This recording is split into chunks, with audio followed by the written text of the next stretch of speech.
بسم اللہ الرحمن الرحیم، الصلاۃ والسلام علیکہ سیدی یا رسول اللہ وعلی آلہ و صحابہ یا حبیب اللہ۔ عالم اسلام کے تمام مسلمانوں کو اور سلیمانی پیر بھائی اور تمام روحانی سلاسل کے بھائیوں کو بہنوں کو ماہ رمضان شریف کی آمد پر مبارک ہو۔ سرکار صلی اللہ علیہ وآلہ وسلم نے فرمایا، اذا دخل رمضان فتحت ابواب السماء، فی روایت فتحت ابواب الجنہ وغلقت ابواب جہنم وسلسلۃ الشیاطین۔ اللہ تعالیٰ کے محبوب نے فرمایا یہ وہ پاک مہینہ ہے، یعنی جب یہ اس کی آمد ہوتی ہے آسمان کے دروازے کھول جاتے ہیں، یعنی ہمارے اعمال اچھے وہ اللہ تعالیٰ کی بارگاہ میں پیش ہوتے ہیں۔ اور اس کے بعد وفی روایت فتحت ابواب الجنہ، اور دوسری روایت میں ہے کہ جنت کے دروازے کھول جاتے ہیں۔ وغلقت ابواب جہنم، جہنم کے دروازوں کو بند کر دیا جاتا ہے۔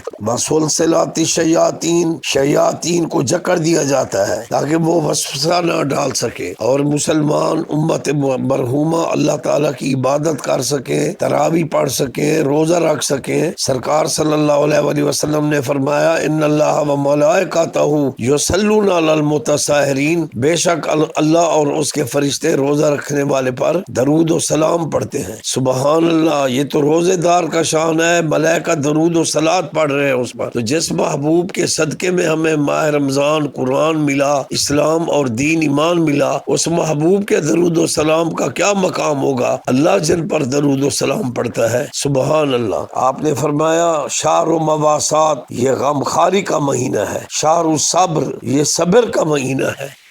اس مہینے آپ صلی اللہ علیہ وسلم کی سخاوت باقی مہینوں سے زیادہ بڑھ چڑھ کر ہوا کرتی تھی، اور غلاموں سے، کام کرنے والوں سے کام ذرا کم لیا جائے، ان کو رعایت دی جائے۔ سبحان اللہ۔ نماز اور تراویح اور تلاوت قرآن اور روزے محبت سے رکھے جائیں۔ اللہ نے یہ ہمیں موقع دیا ہے۔ ماہ رمضان کی روزے کی اتنی بڑی فضیلت ہے کہ ایک روزے کا بدل سارے سال کے روزے نہیں ہو سکتے۔ تو اس لیے وما توفیقی الا باللہ، تمام عالم اسلام کے مسلمان، میرے سلیمانی پیر بھائی پیر بہنیں، اللہ ہم سب کو ہماری توفیقات میں اضافہ کرے کہ ہم اس پاک مہینے میں عبادت بھی کریں، نماز بھی پڑھیں، روزے بھی رکھیں، ساتھ ہی ہم غریبوں کو، مساکین کو نہ بھولیں۔